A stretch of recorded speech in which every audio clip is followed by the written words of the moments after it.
السلام علیکم ناظرین، میں ہوں بلال ظفر کینیڈا سے۔ آپ دیکھ رہے ہیں ہمارا کینیڈا یوٹیوب چینل اور فیس بک پیج۔ ناظرین، پاکستان سے باہر موو ہونے والی فیملیز کو لوگ سمجھتے ہیں کہ بہت پریویلیجڈ ہیں۔ دیکھیں کیسے پاکستان سے باہر چلے گئے، ہزاروں ڈالر کما رہے ہوں گے، پورا سائش زندگی ہوگی، مزے لگے ہوئے ہوں گے، ہماری طرح تھوڑی یہاں گرمی میں بیٹھے ہوئے ہیں۔ لیکن ناظرین، پاکستان سے باہر آنے والے اوورسیز پاکستانیوں کے لیے بھی بے حد مشکلات ہوتی ہیں۔ جیسے میرے ریسنٹ سبسکرائبرز کا ایک فون آیا، عامر اور لیلا، وہ دونوں 1 سال پہلے کینیڈا آئے ہیں اور اوکویل میں رہتے ہیں۔ عامر اور لیلا دونوں فون پر تھے جب مجھ سے بات کر رہے تھے۔ جسٹ ان کیس آپ بھی مجھ سے بات کرنا چاہیں تو نیچے میں اپنا کانٹیکٹ نمبر دے دیتا ہوں، مجھے واٹس ایپ پر کانٹیکٹ کر کے آپ مجھ سے سلوٹ بک کر سکتے ہیں فار 45 منٹس۔ تو ناظرین، عامر اور لیلا کہتے ہیں کہ جب سے کینیڈا آئے ہیں، حالانکہ اچھی جاب تو عامر کو مل گئی ہے، لیکن کہیں نہ کہیں پاکستان کو مس بہت زیادہ کر رہے ہیں، اور ابھی تک ایسے ان کو لگ نہیں رہا جیسے ان کے پیر کینیڈا میں جم گئے ہوں۔ میں نے کہا ایسا آپ کیوں محسوس کرتے ہیں؟ کہتے ہیں عجیب ایک خالی پن سا محسوس ہوتا ہے۔ لیلا کہتی ہیں مجھے تو اکیلے گھر میں وحشت ہوتی ہے۔ ابھی ان کی فیملی بس یہ عامر اور لیلا ہی ہیں، اور باقی سب تو پاکستان میں ہیں، اور کوئی ان کے کڈز نہیں ہیں۔ تو لیلا کہتی ہیں کہ میں سارا دن دیواروں کو دیکھتی رہتی ہوں اور کھڑکی سے باہر دیکھتی رہتی ہوں، مجھے تو باہر اڑنے والی چڑیاں بھی آزاد محسوس ہوتی ہیں۔ میں نے کہا آپ بھی تو آزاد ہیں، آپ بھی تو پاکستان سے باہر آئی ہوئی ہیں، اور پاکستان میں پتہ نہیں آپ کی کیا سچویشن تھی۔ تو لیلا کہتی ہیں لیکن میں اپنی امی کو بہت زیادہ مس کرتی ہوں، اور اپنے بہن بھائیوں کو بھی بہت مس کرتی ہوں۔ میں نے کہا اور عامر کے امی اور بہن بھائی لوگ؟ کہتی ہیں کہ ہاں ان کو بھی کرتی ہوں۔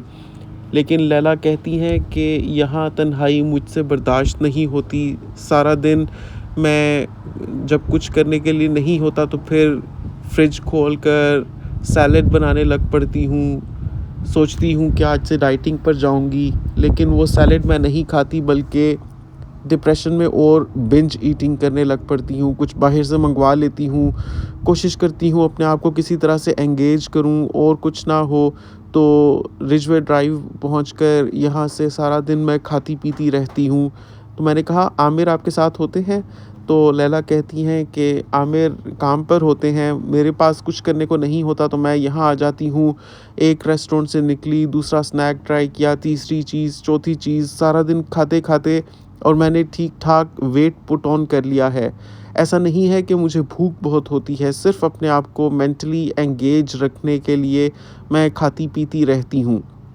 میں نے کہا لیلا بہن اور عامر بھائی، آپ لوگوں کو میں ایک زندگی کا ڈیفرنٹ پرسپیکٹیو سمجھاتا ہوں، شاید آپ کی مشکل آسان ہو جائے گی۔ کہتے ہیں ٹھیک ہے بلال بھائی پلیز بتائیے۔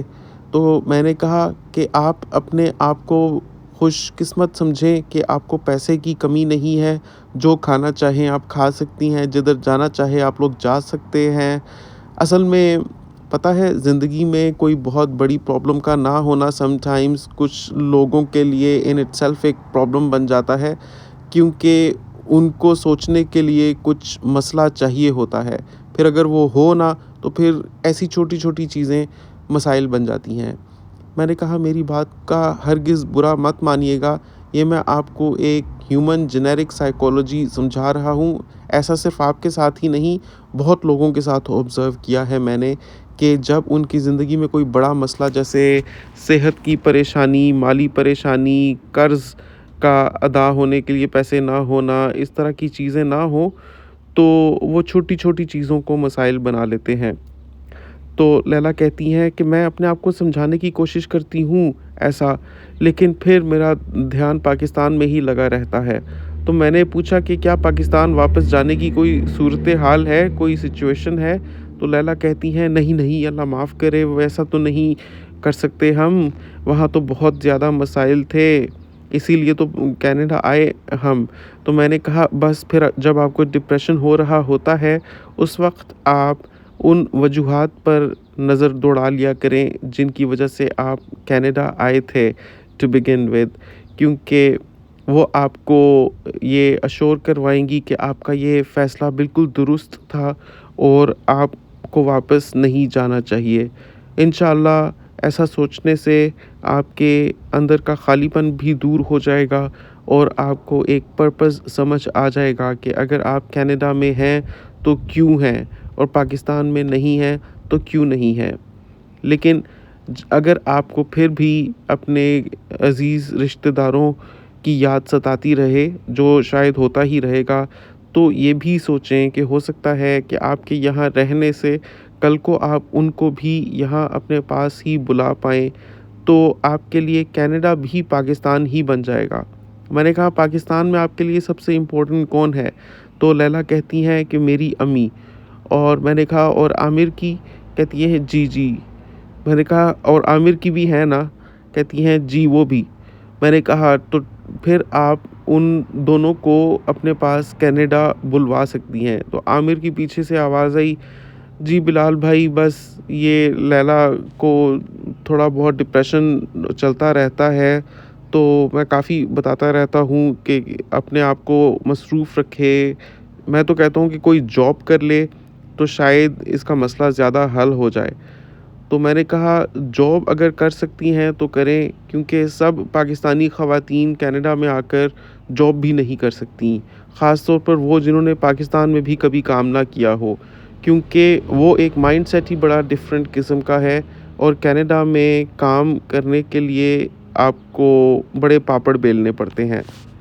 میں نے کہا کہ خالی عامر ہی کام کر رہے ہیں؟ کہتی ہیں جی، اور پھر بھی جتنا آپ کی انکم ہے اس میں کتنی بچت ہو جاتی ہے ماہانہ؟ کہتی ہیں کہ تقریباً $3000۔ تو میں نے کہا کہ شکر کریں اللہ کا، لوگوں کے پاس $300 نہیں بچتے، آپ ماہانہ $3000 بچا رہی ہیں۔ آپ کو پتہ ہے کہ آپ اس $3000 سے اپنا مستقبل بھی سنوار سکتی ہیں اور پاکستان میں بھی کتنی لوگوں کے زندگیوں میں ایک پازیٹیو ڈفرینس کریٹ کر سکتی ہیں۔ آج کل وہ نفسا نفسی کا عالم ہے کہ لوگوں کو آپ کے ساتھ سے زیادہ اگر مالی معاونت کسی کی کر سکیں تو اس کی ضرورت ہوتی ہے۔ تو سوچیں اس بارے میں، مائنڈ مت کیجیے گا میری باتوں کو۔ ناظرین آپ کیا سمجھتے ہیں کہ میں نے لیلا اور عامر کو صحیح بتایا؟ نیچے کامنٹس میں اپنی رائے کا اظہار ضرور کیجیے گا اور یہ بھی بتائیے گا کہ یہ ویڈیو آپ نے دنیا کے کس کونے سے دیکھی ہے۔ آپ سے ملاقات ہوتی ہے انشاءاللہ اگلی ویڈیو میں۔ اپنا بہت خیال رکھیے گا۔ اگلی دفعہ تک کے لیے اللہ حافظ۔